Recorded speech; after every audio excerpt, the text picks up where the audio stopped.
¿Qué es aquello con lo que sueñas? ¿Qué es aquello que tu alma anhela?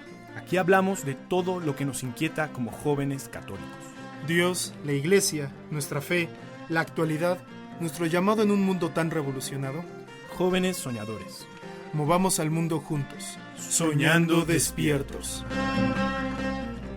Hola amigos, bienvenidos sean una vez más a Jóvenes Soñadores. Estamos aquí sus presentadores, Pablo Emiliano y Ramón Reyes. Pablo Emiliano, me dicen Emi, por si tienes, ¿no? Emi para los cuates. Y Ramón Alejandro, que le dicen Alex. O Raymond, o Reims. No, Alex no. Alex. Le dicen Raymond. Le dicen Raymond. Y pues bueno, los invitamos a que nos sigan en nuestras redes sociales. Estamos en Instagram y en Facebook como @jovenpodcast, o nos pueden buscar como Jóvenes Soñadores. Y también nos pueden escuchar en YouTube y en Spotify. También pueden buscarnos como @jovenpodcast, estamos ahí. Y todos estos episodios que transmitimos en vivo, ahí los vamos a estar también subiendo. Y pues bueno, vámonos directito a la carnita. Vamos a hablar hoy de un tema como muy polémico. Es la palabra, la verdad. Polémico como en la actualidad de la iglesia, y la actualidad me refiero como a estos últimos días, ¿no? Justamente. Que si bien, a pesar de que es polémico entre los que hemos escuchado de este tema, creo que no ha sido tan sonado entre la mayoría de los laicos. O sea, como que muchos laicos no tienen idea de lo que está pasando ahorita en la iglesia católica. Y que por lo menos yo tengo un poquito de conciencia de esto, porque mi párroco como que hablaba un poco de este tema en sus homilías, o incluso cuando oficiaba misa, y en las intenciones pedía por esto en específico, ¿no? Vamos a hablar hoy del famosísimo, o no tan famoso, Sínodo de la Sinodalidad, que pues en este momento se está llevando a cabo su primera etapa. Y que, no su primera etapa, más bien las primeras etapas ya pasaron, más bien como la primera reunión como tal que hay de obispos acerca de este sínodo en la iglesia católica, y que dentro de un año va a ser como la segunda fase, digamos, de esta reunión, ¿no? Así es, amigos. Pero antes de eso, hay que dar un poquito de contexto, sí, ¿no? ¿Qué es esto de un sínodo? Un sínodo nace a partir del Concilio Vaticano II, cuando, propuesto por el Papa Juan XXIII, pues deciden periódicamente a juntarse todos los cardenales, los obispos, ¿no? Para acordar cosas dentro de la Iglesia Católica, para estudiarlas, analizarlas, para mejorarlas también. Y esto ha llevado a la creación de sínodos. La palabra sínodo significa caminar con el otro. De sínhodos, Jodos significa el camino, y el prefijo sin significa juntos. Así como, esto lo había visto de un video de Fray Nelson, se los recomiendo. Fray Nelson. La etimología, por ejemplo, de la sintonía es el sonido, el tono, junto con otros tonos. Tú habías dicho otro, ¿te acuerdas cuál era? Sinónimo, ¿no? Sinónimo, una palabra muy relacionada, estrechamente relacionada con otra. Entonces este sínodo es caminar juntos. ¿Y por qué como tan, por qué sínodo de la sinodalidad? O sea, porque ha habido, cada año se hace, más bien cada de 3 a 5 años se hace. Cuando identifican que hay ciertos problemas, o si no problemas, cosas que deben de clarificarse dentro de la Iglesia Católica, precisarse mejor, pues se convoca a todos estos cardenales, obispos y cardenales, ¿no? Y entonces ahorita lo que el Papa Francisco ha querido hacer, bueno, nada más para decirles un poquito más sobre los sínodos. Siempre cuando se hace un sínodo, al final de todas las etapas se escribe una exhortación apostólica. Una exhortación apostólica es literalmente, como dice la palabra exhortación, que es invitación apostólica por parte del apóstol, el vicario de Cristo, el sucesor del apóstol, que en este caso es el Papa, que invita a todos los fieles de la Iglesia Católica a considerar y tomar ya todas las nuevas prescripciones, todas las nuevas cosas que surgen a partir del sínodo. Por ejemplo, cuando sale la exhortación apostólica sobre la santidad, sobre Gaudete et Exsultate, esa es una exhortación apostólica, se hizo un sínodo antes para platicar, ok, hoy en día la persona, todos los jóvenes y los fieles, creen que ser santo es algo imposible. Y de hecho creo que esto lo hemos hablado en capítulos anteriores para que lo chequen. Entonces el Papa dice, no es imposible. Nosotros por tradición sabemos que los santos que han sido santos obviamente han hecho cosas heroicas, pero no ha sido nada del otro mundo, no ha sido algo que no puedan hacer todos los fieles. Y entonces invita a todos a dialogar sobre la santidad y sobre cómo sí es posible para todos ser santos. No, y el cómo como iglesia fomentar este llamado a la santidad en todos los laicos, ¿no? Porque muchas veces pensamos que el santo es aquel que está en los altares porque fue un gran sacerdote, una gran consagrada, pero también hay muchos laicos santos, ¿no? Y que cada vez se está haciendo más popular los santos laicos. Los santos laicos, por ejemplo, Carlo Acutis, que es beato, pero que está beato, en este proceso de ser canonizado. De ser canonizado, es decir, de ser santo, pues es también uno de los santos, como podemos identificarnos todos nosotros los jóvenes, ¿no? Entonces, otro ejemplo es el sínodo de la Amazonia, cuando también surgen problemas allí entre las comunidades indígenas de la Amazonia, o incluso se trató y de la falta de pastores, ¿no? de sacerdotes para entonces, poder ocuparse espiritualmente de todas estas comunidades que son de muy difícil acceso. Justamente, entonces la iglesia dice, híjole, oigan, tenemos que encontrar una solución para que haya más sacerdotes, más pastores, para que lleven la palabra de Dios en estas zonas tan remotas. ¿Por qué no proponer, y de hecho todo esto se dialoga en un sínodo, en este caminar con el otro, sacerdotisas o diáconos o etcétera, etcétera? Y todas esas cosas se han propuesto, cosa que vamos a ver ahorita en el sínodo de la sinodalidad. Claro, temas que se retoman. Que son temas que se pueden dialogar, pero no necesariamente el hecho de que se dialoguen quiere decir que van a llevarse a cabo, ¿no? Sino que se lleva a cabo toda una discusión en donde se involucran temas, como sustentos teológicos, sustento de la revelación, de todo el depósito de la fe. Siempre se tiene que encontrar el sustento en la revelación, en el depósito de la fe, en el magisterio. En el magisterio de la iglesia, en la tradición de la iglesia. En la tradición. Y ya cuando se hace la exhortación apostólica, en ese entonces el de la Amazonia, se hizo también la exhortación querida Amazonia, así se titula, para que ustedes busquen también en la página del Vaticano, están todos los documentos oficiales de la iglesia, estas exhortaciones que les decimos, Gaudete et Exsultate, por ejemplo, sobre la santidad, querida Amazonia, sobre lo que pasó ahí en la Amazonia.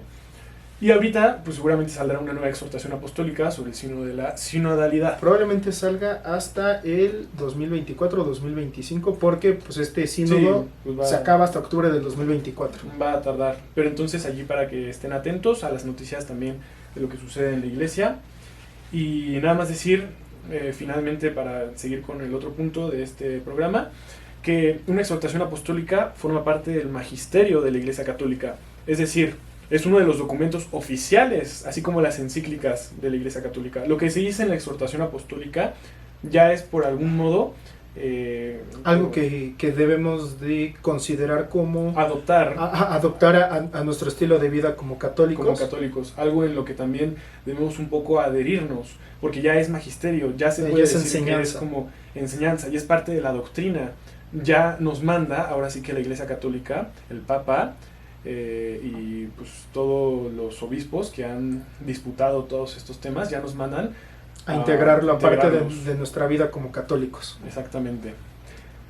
Y ahora sí, ¿qué es el sínodo de la sinodalidad? Entonces el Papa Francisco pues ha querido hacer un sínodo porque dice, hay que replantearnos cómo hacer sínodos. Hay que replantearnos también quiénes son los actores en los sínodos, si solamente son los obispos. Y bueno, aprovechamos también para retomar ciertos temas que ya se han visto en sínodos pasados, por ejemplo en la Amazonia, ¿no? Que ahorita veremos cómo también se retoma el hecho de que las mujeres puedan ser sacerdotes. Sí, claro, o sea, pero cuéntanos un poquito más. Pues mira, prácticamente el sínodo de la sinodalidad, igual un poquito, digo, es un tema que se ha venido, de hecho, haciendo muy, que se ha venido llamando, creo que si mal no estoy, desde el 2021, pero pues con todo este tema de la pandemia, pues ha sido, pues se ha complicado, ¿no? Y se ha prolongado este proceso, pero que un poquito basados en lo que comenta Fray Nelson, que creo que es para mí es un gran comentador respecto a este tema. Prácticamente hay 4 motivos para este sínodo, ¿no? Que es dialogar sobre evitar el autoritarismo en la iglesia, que muchas veces, de manera general en la iglesia ha sido criticada por un tema de autoritarismo por parte del clero. El clericalismo, se le puede llamar también. Llaman del clericalismo. El evitar la indiferencia, porque creo que también como católicos caemos en un punto, tanto del pastor a su pueblo, pero también entre nosotros como pueblo, podemos caer en una indiferencia completamente hacia el prójimo, ¿no? Y también indiferencia frente a nuestra iglesia. También nos puede, y justo una parte importante o como consecuencia de esta indiferencia, ya sea porque me fue sembrada culturalmente o porque yo activamente soy indiferente ante las realidades de la Iglesia Católica, como bautizado, pues también puedo permanecer indiferente, ¿no? Es también otro de los motivos para este sínodo, es el preocuparnos siempre por los excluidos, que creo que es algo que puntualiza mucho desde el principio de su pontificado el Papa Francisco, que tenemos que salir a las periferias, a todas esas periferias existenciales en donde la gente ha sido relegada, ha sido hecha a un lado, ya no solamente en un tema eclesial, sino también en un tema social, cultural. Y por último, el combatir la polarización, que creo que es un tema como muy actual y con el que yo creo que vamos a cerrar este episodio, pero que vivimos en un mundo bastante polarizado en donde yo pienso de cierta forma y si mi idea y si tú piensas de forma contraria a lo que yo pienso, entonces yo digo que tú estás mal y de tú hacia mí también, ¿no? O sea, si tú piensas de otra forma muy diferente a la mía y yo pienso de forma diferente, tú puedes decir que estoy mal, ¿no? Y entonces nos vamos polarizando y esa polarización va creando justo indiferencia, va creando exclusión, va creando discriminación, y entonces es una guerra, voy a decirlo así, es una guerra de ideologías. Una batalla cultural. Es una batalla cultural porque forzosamente quiero imponer lo que yo creo, ¿no? Y no respeto la diferencia de pensamiento de una persona con otra, ¿no? Entonces, Pues siempre con vistas a descubrir la verdad y también a desentrañarla, ¿no? A desmenuzarla y poderla comprender también. El por qué es bueno cuestionarse siempre, ¿no? Y buscar puntos de encuentro entre las personas o entre los grupos, porque creo que eso es lo fundamental o lo primordial para poder empezar a restaurar nuestro tejido social, el empezar a buscar puntos de encuentro y no puntos de polarización o de separación, ¿no? Entonces, como que se pretende, esos son como los motivos, pero ¿y cómo se pretende realizar para llevar este diálogo?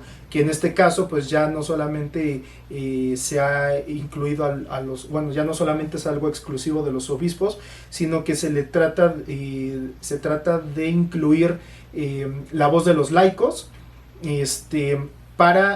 no con la idea de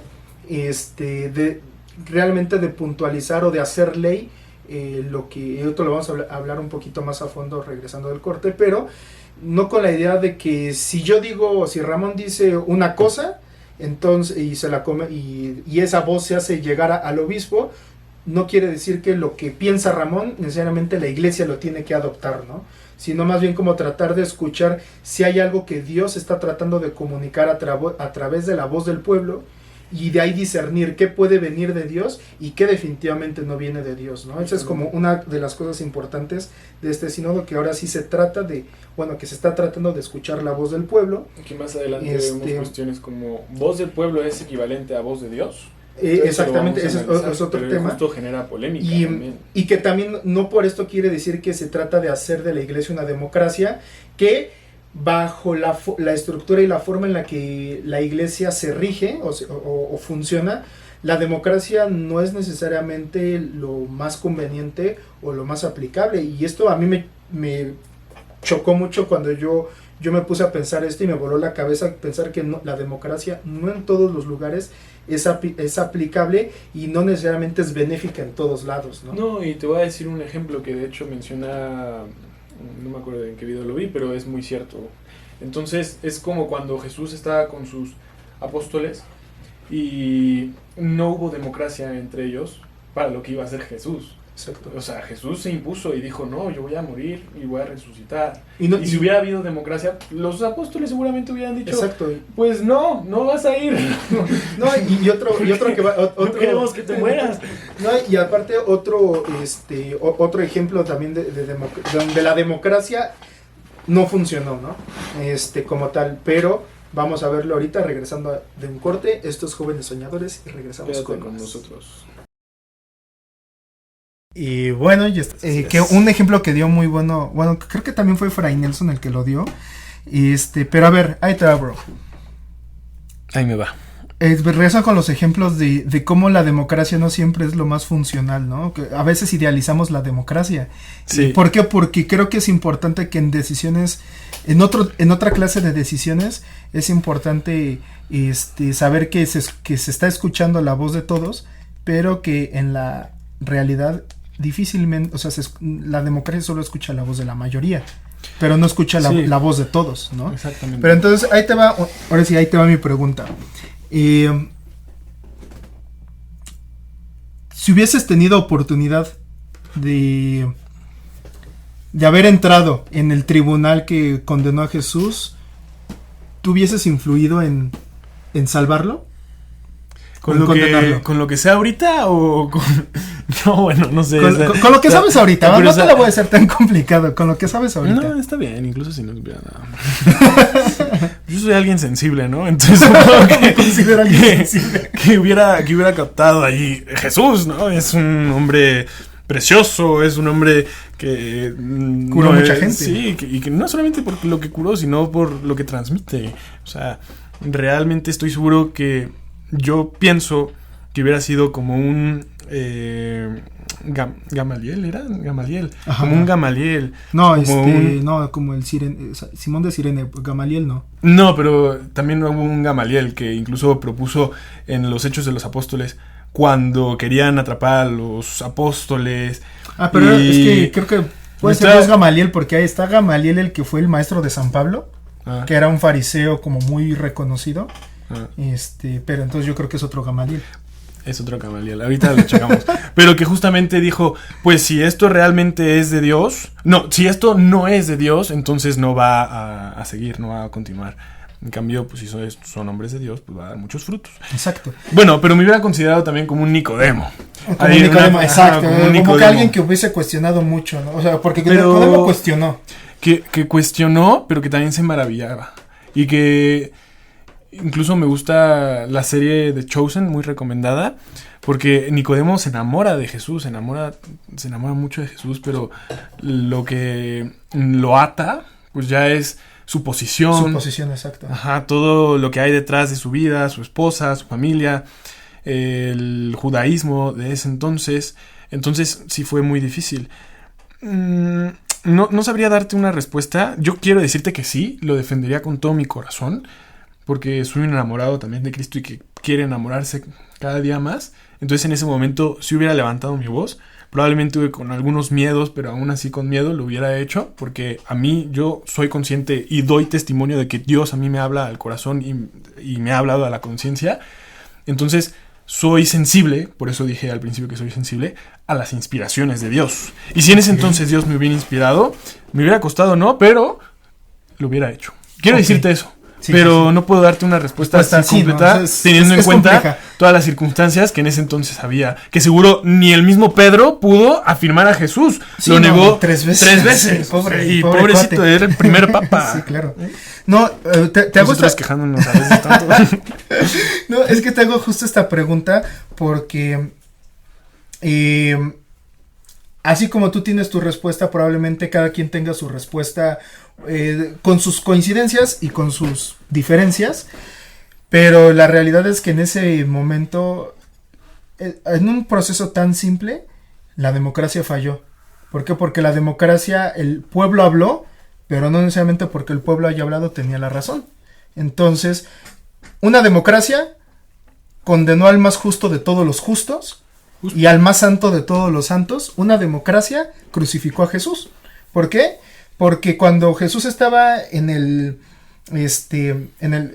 pretorio, Sí. estaba ahí, en donde juzgaba Pilato, sí. Pues obviamente en la bolita que estaba más cerca para que Pilato escuchara, pues obviamente era como, ¿y ustedes quieren que que crucifique a Jesús de Nazaret o a Barrabás, ¿no? El agitador. Y todos, no, crucifica. Había primero voces chiquitas que decían como, no, crucifica a Jesús. Y de repente los maestros de la ley empezaban a agitar, ¿no? Y a decir como, no, que lo crucifique, ¿no? Y entonces la voz de pocas personas influyentes de repente se volvió la voz de las masas, ¿no? Fue una masa. Y entonces, lo vemos muy bien hoy en día también. Y creo que lo vemos hoy en día mucho, en donde, no sé, o sea, piensa cómo la voz de las masas puede terminar manipulando la opinión de las personas, ¿no? Entonces, o sea, es una situación complicada, y esto es una parte importante de por qué la iglesia no toma como algo que deba de ser tomado dentro de los procesos de decisión importantes dentro de la iglesia, la democracia, no porque no se quiera escuchar al pueblo, sino porque creo que aquí es más funcional que el pastor escuche a su pueblo y el pastor, escuchando la voz de todo el pueblo, a su vez pueda tomar una resolución en nombre de su pueblo, ¿no? Pero ya habiendo escuchado. Y esto es lo que pretende como el sínodo, ¿no? O sea, también la relación entre el creador y la criatura es vertical, no es horizontal. Exacto. O sea, obviamente el creador tiene más facultades, tiene más poder, más bondad, más verdad, más belleza. Es eso al 100%. Entonces, pues, no puede haber una decisión sobre todo que concierne a la iglesia fundada por Dios, por Cristo. No puede haber una democracia tan horizontal, digámoslo, que se reduzca a la voz del pueblo sin tener en cuenta, ahora sí que la gracia de los que Dios ha designado para que le sucedan a todos sus apóstoles. Claro, y darnos cuenta que en este sentido una democracia sigue siendo un ideal, porque la democracia trata de escuchar la voz de todos, pero solamente quienes deciden son una mayoría que sí es absoluta, pero sigue siendo mayoría, no una totalidad, o una mayoría relativa, ¿no? Entonces, por eso es tan importante saber que en este proceso del sínodo de la sinodalidad también hay que ser muy claros que no se participa a los laicos, pero no exactamente al mismo nivel que la capacidad de diálogo y de decisión que tienen los obispos, y de los obispos hacia la resolución del Papa, ¿no? Así es. Entonces hay que tener como muy en cuenta eso, pero que sí también se puede pensar algo diferente y que se puede malinterpretar, y que piense uno que ahora que en estos temas se hace más participación de los laicos, cuando vivimos en una sociedad que está tan dividida, ¿cómo podemos llegar a una resolución común si vivimos en una sociedad tan dividida, tan polarizada, ¿no? Entonces, creo que es importante, que aquí es un trabajo titánico por parte de nuestros pastores, el poder discernir, el poder escuchar y discernir.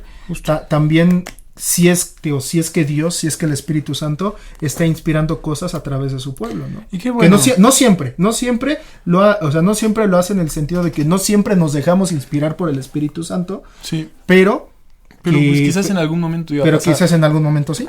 Y en algún momento probablemente iba a pasar, y pues ya está pasando. Claro. También no es algo que se le salga de las manos a Dios, para nada. Claro, no. O sea, se puede decir que todo esto también es parte del plan de salvación que Dios tiene para todos nosotros. Las crisis, como hemos visto en capítulos anteriores, no son malas en realidad. Nos ayudan siempre a madurar, a crecer, a aprender nuevas cosas y a hacer las cosas siempre de mejor modo.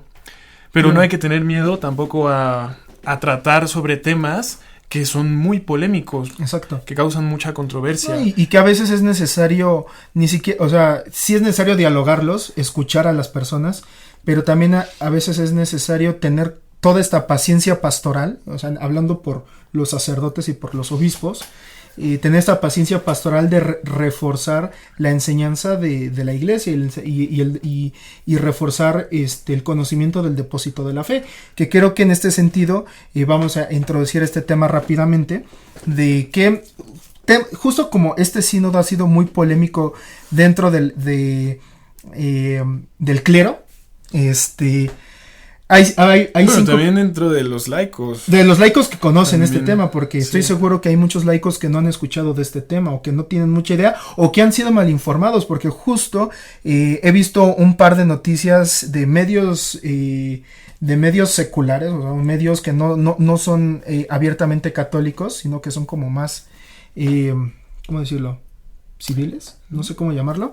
O sea, en donde no tienen ni la más remota, o sea, están dando la información por darla, pero no tienen ni idea, y entonces ya están como alarmando de que el Papa va a hacer estos cambios en la iglesia, o va a hacer aquellos cambios, que si de repente, que si el Papa ya va a aprobar, ya aprobó el tema de los de mujeres sacerdotisas, y que creo que es importante clarificar, porque incluso esta desinformación incluso desinforma dentro de la misma iglesia y del clero, sí, o sea, sí, está impresionante.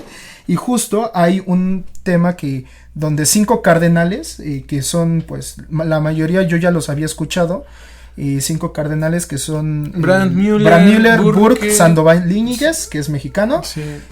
Sara, Robert Sara, Robert Sara, y que es chino, Sensei Kyun. Estos 5 escriben algo que se llama una dubia, que viene, o sea, que es latín, que quiere decir dudas, sobre lo que se va a dialogar dentro del sínodo de la sinodalidad, o sea, estos temas que son importantes, o sea, que se van a tocar, justamente, pero que bien son dudas válidas, pero que, o sea, son dudas que le mandan al Papa Francisco, pero que a lo largo de todo su pontificado el Papa Francisco me parece que ha sido muy claro, ¿no? O sea, aquí lo que me preocupa es que es la desinformación a tal nivel. No sé si muy claro, porque justamente por eso surgen las dudas, ¿no? Es que creo que no el Papa ha sido papas, claro, pero creo que los medios los medios en general se han encargado de desinformar, sí, o descontextualizar las respuestas del Papa. Eso sí estoy totalmente de acuerdo. Sin embargo, también, y te lo puedo decir por lo que también viví en la JMJ, hay mensajes que el Papa da de acuerdo al grupo al que se está dirigiendo. Por ejemplo, a los jóvenes. Ha dicho, todos son parte de la Iglesia Católica. Después surgen las dudas. En entrevistas privadas ya con el Papa, bueno, no tan privadas, pero sí luego las publican. Papa, ¿a qué se refiere con que todos puedan entrar en la Iglesia Católica? Y allí ya es cuando el Papa precisa. Es verdad que el Papa sí clarifica todas las cosas, pero quizás no en los momentos donde uno esperaría que dijera todas las cosas, quizás también por prudencia. Ve tú a saber, la verdad es que yo no lo sé. Tal vez también porque no quiere forzar las cosas o no quiere dar la información de golpe. Entonces va paso a paso. Siempre yo he considerado que el Papa es como un pedagogo que va paso a pasito, ¿no? Exacto. Ahí con sus hijos, la iglesia, a quienes también pues hemos visto que ya está tomando otras medidas el Papa Francisco, tratando a la Iglesia Católica como una iglesia también adulta, donde todos tienen la capacidad de discernir adecuadamente cuando eso no es verdad. Y por eso también pues ha generado controversias en esto de que ahora los laicos también van a poder participar dentro del sínodo, van a poder sugerir, y el Papa pues los va a consultar también. Claro.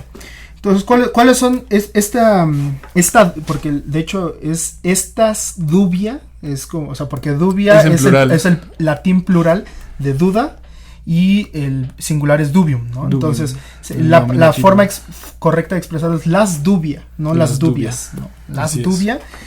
Son 5 puntos, ¿no? Que qué bonito es el latín. Yo creo que vamos a tratar de de hacer como lo más expreso posible para tampoco. ¿Quieres que te las lea? rápido? Bueno, Aquí te leería la reformulación, porque los temas creo que ya los hemos visto. Sí. Son rápidas. También las tengo aquí atrás. La primera es la reinterpretación de la revelación divina en función de los cambios culturales y antropológicos, ¿no? Así es. Prácticamente, vamos a tocar rápidamente este tema. Sí. En donde que el Papa Francisco dice o contesta que la reinterpretación de la revelación divina solamente es válida en función de una mejor reinterpretación, no de una peor o de una que esté apegada a una tendencia. Así ¿no? es, amigos, para que recordemos todos, la revelación divina es lo que Jesús predicó y transmitió a través de sus apóstoles. Eso es parte de la revelación divina, lo que nosotros podemos ver en los evangelios, en la Biblia incluso, sí, lo que en todas las Sagradas Escrituras, lo que predicó a través de sus profetas. Entonces la revelación divina en la Iglesia Católica es el Antiguo Testamento y el Nuevo Testamento, pero no solamente la Biblia, las Sagradas Escrituras, sino también el magisterio, se podría decir, y la tradición apostólica. Es parte de la revelación. ¿Por qué? Porque el magisterio y la tradición se han encargado de desentrañar todas las verdades que están ocultas, o no ocultas, pero que no se pueden ver explícitamente en la Biblia. En la Biblia, exacto. Entonces hay una interpretación correcta. Claro, pero que al final de cuentas el tema de cómo le estamos interpretando es, o sea, es la parte que puede ir siendo se puede ir cambiando, se puede ir reinterpretando de mejor forma, como dice el Papa reinterpretando, Francisco. No porque cambie algo. O sea, no cambia la esencia, porque la revelación divina en una de sus propiedades es inmutable, es decir, no cambia, ¿por qué? Porque es lo que Dios dijo y Dios no cambia lo que dice, ¿no? Sino que se descubre algo más implícito, algo más dentro de esa misma revelación, algo más sobre lo que ya se dijo. Exacto, esa es una. Luego tenemos el tema de la bendición de uniones entre personas del mismo sexo, que es algo que también está muy sonado, muy ¿cómo decirlo? Pues ha causado mucha controversia. Exacto, porque, mucha controversia. Y justamente la respuesta del Papa ante esta pregunta legítima de los cardenales sobre los matrimonios entre homosexuales, ¿va a pasar? Bueno, nada más por decirlo así, ¿no? Porque como pregunta, o sea, ¿esto realmente va a proceder? ¿Va a cambiar? ¿No va a cambiar? Sí. Y también en este sentido es donde digo, el Papa no jamás ha dicho realmente eso, ¿no? No, de hecho, justamente ha dicho lo contrario, siguiendo la revelación divina, porque él no ha dicho algo que vaya totalmente en contra de la revelación. Lo que él propone son otras, o sea, discernir, de hecho esta es la respuesta del Papa, los invito a discernir otras formas de bendición. Cosa que, pues, si nos ponemos a reflexionar, esto lo estaba platicando con mi papá el otro día también, bendecir en sí mismo, en su esencia, no es algo malo, es decir algo, es desear el bien, desear el bien, bendecir es desear el bien. Y entonces el Papa un poquito hace hincapié en este desear el bien a la persona humana, no importa cuál sea su condición. La bendición hacia los homosexuales tiene que radicar en desearle el bien al homosexual, en desearle incluso la santidad a la persona que es homosexual, porque todos estamos llamados a la santidad, como exacto. lo hemos visto. Otra cosa son los actos homosexuales, que pues justamente ahorita la Iglesia no lo aprueba y no hay algún sustento en la revelación que lo apruebe. Sí, no hay sustento teológico para decir que es algo... Pero incluso así los actos sexuales fuera del matrimonio, como lo hemos visto en el episodio de Teología del Cuerpo, pues tampoco lo aprueban. Sí, claro, o sea, ahí sí no distingue orientación ni nada por el estilo, ¿no? Simplemente es algo que no está, porque el acto sexual es algo que corresponde únicamente en el matrimonio, ¿no? Quizás hablaremos más sobre estos temas después, también con un poquito de más información acerca. Claro.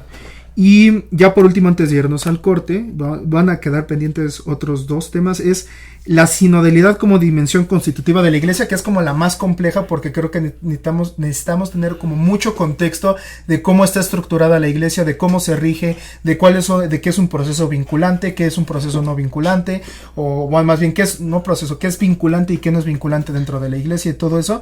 Pero simplemente los cardenales preguntan... el sínodo a partir de ahora va a definir cómo va a definir la doctrina de la fe o no, y dentro de este proceso el Papa Francisco dice no. Exactamente, pues nosotros hemos visto que más bien los eventos fuertes que han configurado un poquito la doctrina o desentrañado un poquito más la revelación divina han sido los concilios. Los concilios. Que son eventos estructuralmente más grandes que los sínodos. Justamente, y de hecho se le llaman concilios ecuménicos a los más importantes, los cuales son 21. Y de allí han salido innovaciones en la Iglesia Católica, han salido nuevas propuestas, siempre todo de la mano de la revelación divina y de la tradición. Exacto. Pero que ha ido mejorando, podemos decir esto, mejorando y ayudando a crecer a la Iglesia Católica. Exacto, y pues bueno, con esto vamos a un pequeño corte y regresamos con nuestra última sección de Jóvenes Soñadores.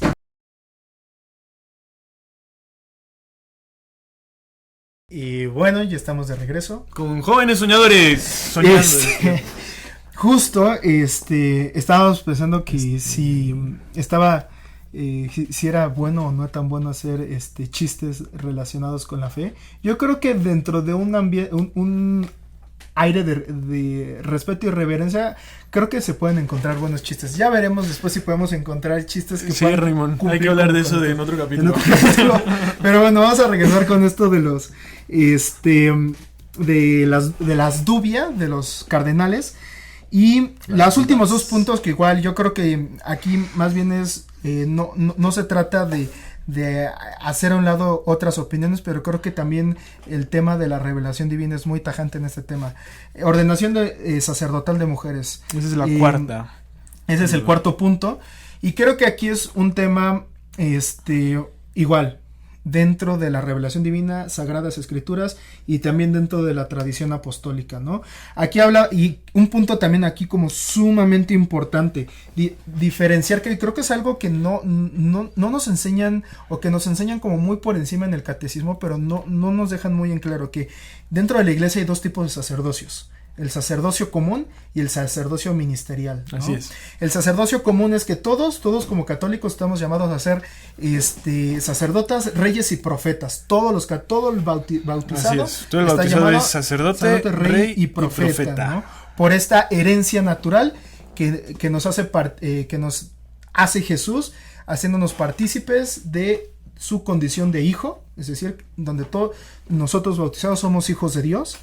Y entonces, de forma similar a Cristo, estamos llamados de forma cotidiana a ser sacerdotes, reyes y profetas, ¿no? Reinar con Cristo, en el caso de los reyes, predicar con Cristo en el tema de los profetas, y en el sacerdocio, yo lo puedo llamar como acoger, como como abrazar, como lo haría un sacerdote, un y también pastor, ¿no? Yo le diría como en la naturaleza de la palabra, transmitir los dones también, los dotes, ahora sí, sagrados que te ha dado Dios. Sacerdotis también. Sí, este llamado de entregar lo que Dios te ha dado al prójimo, ¿no? Justamente. Entonces, en ese sentido todos somos sacerdotes, y en el sentido del sacerdocio magisterial es un tema más complejo. ¿Por qué? Porque en este sentido Jesús llama a muchos a ser sus discípulos, pero sus apóstoles, sus 12 apóstoles, son 12 hombres, y con los que tiene esta última cena son 12. Y eso creo que hay que dejar muy claro, que el hecho de que dentro de este ministerio, que es un ministerio de servicio a la comunidad, igual que el matrimonio, es decir, no el sacerdocio como servicio a la comunidad está dado a sus 12 apóstoles, y en consecuencia a quienes heredaron también este sacerdocio, justo, ¿no? Ahí les voy a poner un ejemplo. Un padre no hereda lo mismo a sus hijos normalmente. O sea, se busca que cada quien reciba una parte de algo. Entonces, a su hijo mayor le dará, por poner ejemplos burdos materiales, un auto. Al hijo del medio le va a dar la casa. Al otro hijo le va a dar la cuenta del banco. La cuenta del banco, su ropa o los terrenos que tenga. Entonces, no todos reciben lo mismo. Nosotros ya sabemos que estamos hechos imagen y semejanza de Dios. Entonces, Dios también hereda a sus hijos, primero, individualmente, en nuestra realidad particular, con nombre y apellido, es decir, Pablo Emiliano Olivera Santamaría, ¿cuáles son los talentos, dones y lo que me heredó Dios en particular para cumplir en mi vida? Pues ciertamente va a ser algo distinto a lo que le haya heredado a Raymond, a Ramón Alejandro Reyes. Va a ser algo distinto, pero que a cada uno nos va a planificar en particular, nos va a hacer que cumplamos nuestra misión. Del mismo modo, un poco de modo más general, poniendo otro sector, el hombre y la mujer. Al hombre no le va a dar lo mismo que a la mujer. Y a la mujer ni a la mujer no le va a dar lo mismo que al hombre. Ciertamente habrá semejanzas, sí. Pero las dos hay cosas... Hay una semejanza de dignidad. Hay una semejanza en cuanto a que son dignos hijos de Dios y que todos estamos llamados al mismo fin, pero no al rol que vamos a desempeñar en esta vida que va a contribuir en la salvación de todos, bueno, de los que se puedan, los que quieran, mejor dicho, ¿no? Sí, para ir al cielo, ¿no? Exacto. No, y tener en cuenta esto que yo creo que... Y una cosa no es mejor que la otra. Exacto, no. Justamente. Pero que sí es importante, o sea, y que es que... Diferenciar, distinguir. Eso. O sea, lo que te hace único, lo que te hace Ramón, lo que te hace Ana Pau, lo que te hace Emiliano, lo que te hace hombre y lo que te hace mujer. Entonces... No, y además una cosa como súper importante, no... Aquí es un tema más cultural, histórico-cultural, que eclesial, en donde pensamos que por el hecho de ser hombre o ser mujer,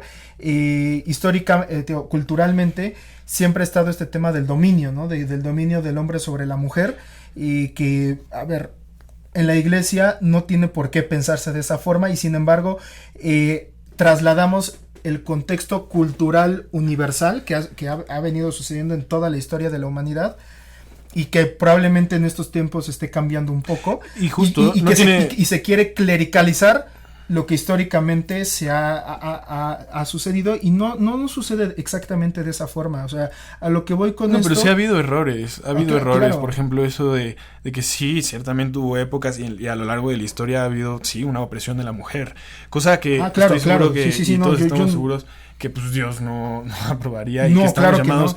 No, y que al final de cuentas el mismo Jesús le da su dignidad a la mujer en una sociedad que claramente la menospreciaba más que incluso hoy en día, ¿no? Justo. O sea, menospreciaba su lugar dentro de la misma sociedad. O sea, el mejor ejemplo yo creo que es el tema de la, ay, se me fue la palabra, de la mujer infiel, pero ¿cómo le llaman? De la adúltera, ¿no? Que querían apedrear. Y Jesús, o sea... Le recuerda su dignidad. Le recuerda su dignidad, ¿no? O sea, mujer, alguien te ha condenado y no, nadie. Yo tampoco te condeno. Ve y no peques más, o sea, le recuerda su dignidad, que le recuerda que también ella, como cualquier otra, falla, pero que no es más no es más merecedora es merecedora de un castigo peor que un hombre. Para nada. Que al contrario, es tan digna del amor y de la misericordia como cualquier otra persona en el mundo. Yo diría que no solamente le recuerda su dignidad, pero que eso va muy de la mano con otra cosa que le recuerda, y es la misión que tiene también en la vida, lo que le toca hacer. Y a eso también estamos llamados, porque no solamente estamos llamados a creer en el cielo y en que allá todo va a estar bien y vamos a descansar, eso sí, obviamente, pero también estamos llamados a saber cómo actuar en este camino terrenal. Claro. Entonces, pues de aquí, ya para decir rápidamente la respuesta del Papa, el Papa Francisco se mantiene tajante en que no va a haber mujeres sacerdotes o sacerdotisas. Y al menos eso es lo que da a entender en su respuesta. No, y es que aquí entender una cosa, no solamente... Pero por la naturaleza ministerial. Exacto, por la naturaleza, es que aquí hay un tema que yo creo que muy pocos consideramos porque muy poco conocemos acerca de esto, y es que este tipo de decisiones no solamente se toman en cuenta respecto a la al contexto social cultural que se está viviendo, ni al contexto social cultural, ni al querer de la mayoría. No, exacto.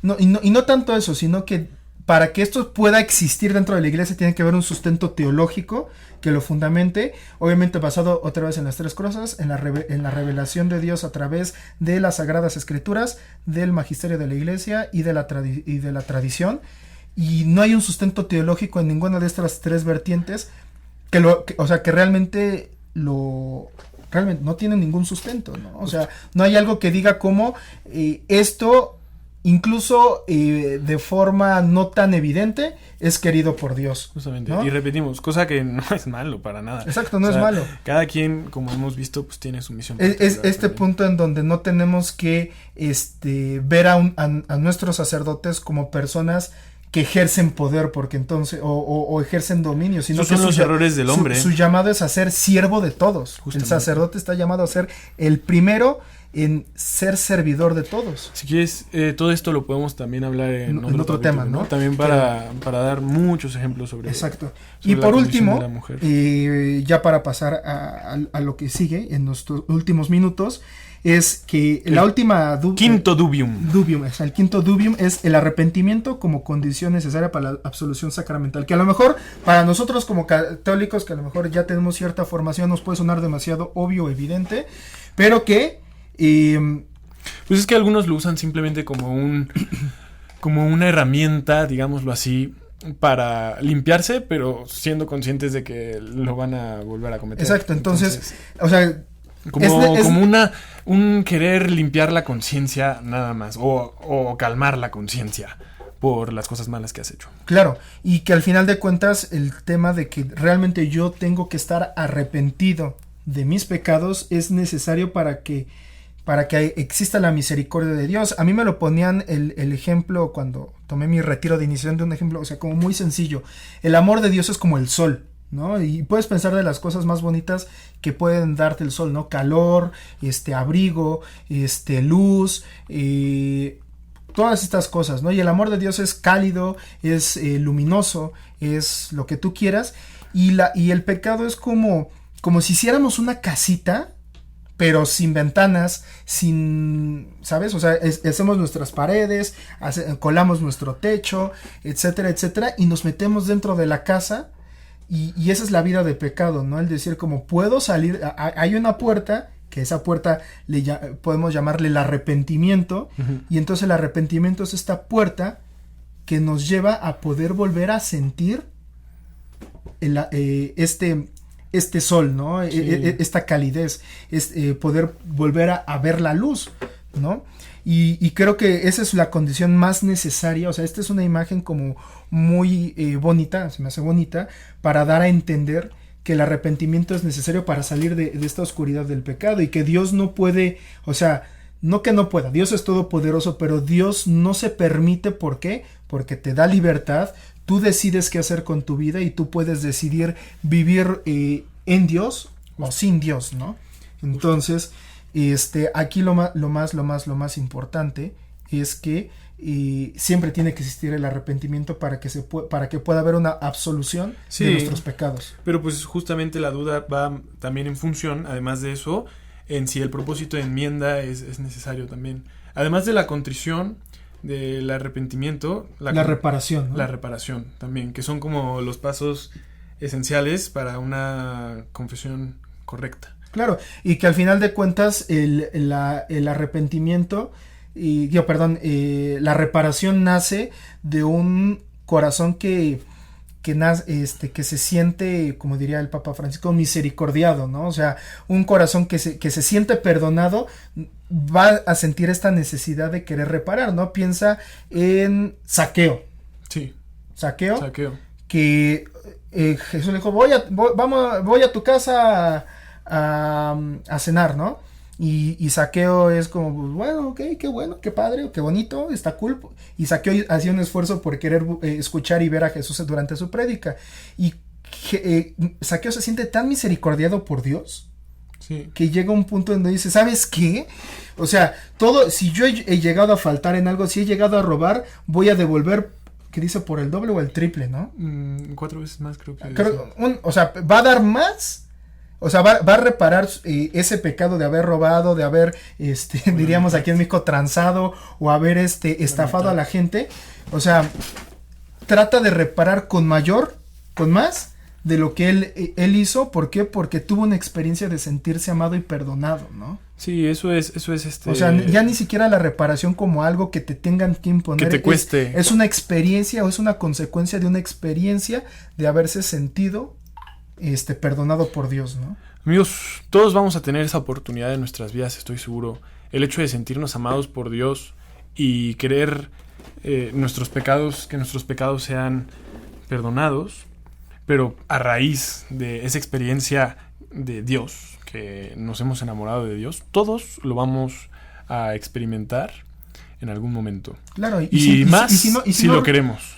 Claro, si lo queremos, o sea, y más. Si por voluntad lo queremos, la gracia, es cuando, ¿no? Y lo pedimos, es cuando realmente lo vamos a pedir. Es pedirle a Dios la gracia del arrepentimiento. Lo que nosotros sí, justo, lo que les podemos aconsejar desde nuestras humildes experiencias, es que lo pidan y se darán. Si ustedes no pueden salir de algún vicio, que es algo normal, que seguramente nos ha pasado a todos, y se confiesan, y aunque tengan la intención de hacer propósito de enmienda y ya no cometerlo más, pues vuelven a caer, es normal, somos humanos. Yo creo que aquí es importante recalcar eso, nuestra exacto, humanidad. No que, o sea, puedes tener la gracia de arrepentirte y no volverlo a hacer en tu vida, claro, es una gracia, es un don de Dios, pero también de forma, o sea, como más cotidiana. Mientras tengas el propósito o tengas un verdadero arrepentimiento y una firme convicción de no hacerlo, es suficiente para alcanzar el perdón, aunque a veces vuelvas a caer, ¿no? Y será un trabajo, será como ejercitarte. O sea, al final de cuentas, es un vas a volver a caer seguramente, a menos de que Dios te conceda la gracia. Pero si ya estás harto de caer varias veces, bueno, no se cae siempre del mismo modo, a menos de que seas un tonto, ¿no? Entonces, o a menos de que estemos muy despistados, ¿no? Que ciertamente nos puede pasar. Porque siempre cuando caes de nuevo, te haces más fuerte también. Sin embargo, puedes pedir la gracia de ya no caer más seguido, siendo más realista, porque si no quieres caer definitivamente, pues también puede que cueste. Tal vez Dios quiera que te lleves más aprendizaje sobre esas caídas, pero pídelo.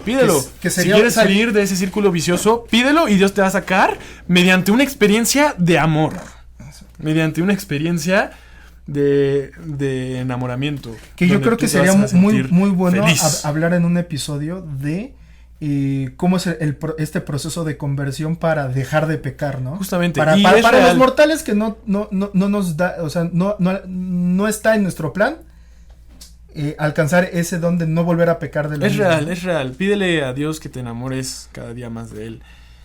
Y vas a ver cómo serás más feliz, y las cosas que te costaban antes ya no te van a costar, incluso las vas a querer quitar de tu vida, las vas a despreciar y no te van a traer absolutamente nada. Pero bueno, ya con esto vamos a terminar nuestro programa, y quedó pendiente un temita, pero que vamos a tocar en algún próximo programa, que es la cultura de la cancelación. Esperen un próximo episodio para que hablemos de la cultura de la cancelación, pero bueno, esto es lo que... Y otro sobre los chistes cristianos. Allí un pequeño sponsor. Pero bueno, pero bueno, esto es Jóvenes Soñadores. Los adelantamos un poquito a otra parte para que nos sigan oyendo, sintonizando, que hablaremos más sobre la teología del cuerpo la próxima semana. Pues vimos que interesó bastante a los oyentes sobre la teología del cuerpo, sobre el noviazgo, sobre los chistes cristianos. Allá hay algo que no entra tanto en la familia. Yo creo que sí va a haber. Pero bueno, ya con esto cerramos nuestro episodio del día de hoy. Esto es Jóvenes Soñadores y nos vemos en el siguiente programa. Gracias por acompañarnos en Jóvenes Soñadores. Esperamos que haya sido de tu agrado y recuerda: despiértate tú que duermes, levántate de entre los muertos y Cristo te iluminará. Jóvenes Soñadores, movamos al mundo juntos, soñando despiertos.